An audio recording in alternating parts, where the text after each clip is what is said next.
ఇచ్చిన ఆదేశం మేరకు ఇవాళ వ్యక్తిగతంగా కమిషన్ ముందు హాజరై నేను యథాలాపంగా చేసిన ఒక వ్యాఖ్య పట్ల ఎవరికైనా మనస్తాపం కలిగించి ఉంటే ఇదివరకే నేను ఆ మాట మాట్లాడిన మరుక్షణమే యథాలాపంగా జరిగిన మాట పట్ల దొర్లిన మాట పట్ల విచారం వ్యక్తం చేసిన అనే విషయాన్ని మహిళా కమిషన్ దృష్టికి తీసుకొని వచ్చినాను.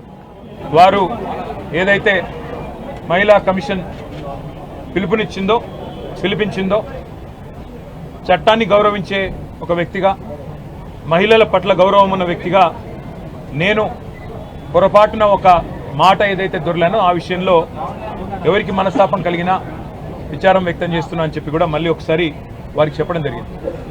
అయితే ఇక్కడ బాధాకరమైన విషయం ఏమంటే చట్టాన్ని గౌరవించే వ్యక్తులుగా, వ్యవస్థల్ని గౌరవించే వ్యక్తులుగా, రాజ్యాంగబద్ధమైన సంస్థల్ని గౌరవించే వ్యక్తులుగా ఇక్కడికి వచ్చి మహిళా కమిషన్ ముందు హాజరు కావాలని మేమొస్తే ఈ సంఘటనని రాజకీయం చేయాలని చెప్పి మహిళా కాంగ్రెస్ కార్యకర్తలు కొంతమంది వారి అధ్యక్షురాల నేతృత్వంలో ఇక్కడికి వచ్చి మా నాయకురాళ్ల మీద దాడి చేసి పోలీసులను అడ్డం పెట్టుకొని ఇక్కడికి వచ్చిన మా మహిళా కార్పొరేటర్లను, మా గౌరవ ప్రజాప్రతినిధులను, అదేవిధంగా మా నాయకురాళ్ల మీద వారు చేసిన దాడి ఏదైతే ఉందో దీన్ని నేను తప్పకుండా మీడియా అంతా కూడా దానికి సాక్ష్యం, ఇది తీవ్రంగా ఖండిస్తా ఉన్నాం. ఇది పద్ధతి కాదు.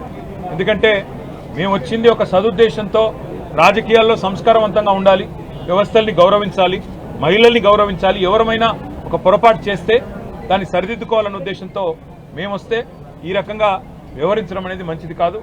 ఒకటి. రెండవది, మహిళా కమిషన్ దృష్టికి రాష్ట్రంలో సమస్యలు కూడా అన్ని విషయాలు కూడా వారికి చెప్పే ప్రయత్నం చేశాం. ఈ 8 నెలలుగా రాష్ట్రంలోని పరిస్థితులు ఇవన్నీ కూడా వివరంగా చెప్తే మీరు మరొక రూపంలో రండి, మరొకసారి టైం తీసుకొని రండి అని వారు అన్నారు. అవసరమైతే తప్పకుండా మా నాయకురాళ్ళందరూ కూడా మళ్ళీ మేము కూడా అందరం వచ్చి మొత్తం చిట్టా కూడా వారికి ఇవ్వడానికి వచ్చినాం. వస్తే రాష్ట్రంలో మహిళల మీద జరుగుతున్న అత్యాచారాలు, ఈరోజు రాష్ట్రంలో ఉన్న పరిస్థితులు, వీటన్నిటిని వివరించడానికి ఇంత పెద్ద మొత్తం విషయం అంతా కూడా తీసుకొని వస్తే మళ్ళీ రమ్మన్నారు. మళ్ళీ కూడా వస్తాం, మా గౌరవం ఉంది వ్యవస్థల పట్ల. కానీ ఈరోజు ఏ వైఖరి అయితే కాంగ్రెస్ పార్టీ అవలంబిస్తున్నదో దాని విషయంలో మాత్రం నేను తీవ్ర అభ్యంతరం వ్యక్తం చేస్తా ఉన్నా.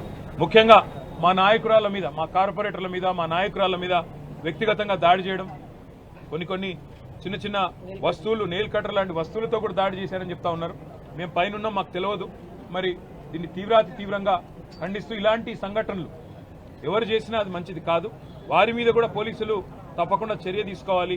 మహిళా కమిషన్ కూడా అవసరమైతే సుమోటోగా దీన్ని కూడా కాగ్నిజెన్స్లోకి తీసుకోవాలని చెప్పి కూడా కోరుతూ, మరి తప్పకుండా భవిష్యత్తులో మహిళా కమిషన్ రాష్ట్రంలో మహిళల మీద జరుగుతున్న అఘాయిత్యాలు, పిల్లల మీద జరుగుతున్న దాడులు, ముఖ్యంగా ఆడపిల్లల భద్రతకు సంబంధించిన విషయంలో మరింత శ్రద్ధ వహించాలని చెప్పి కూడా మనస్ఫూర్తిగా నేను కోరుతా ఉన్నాను.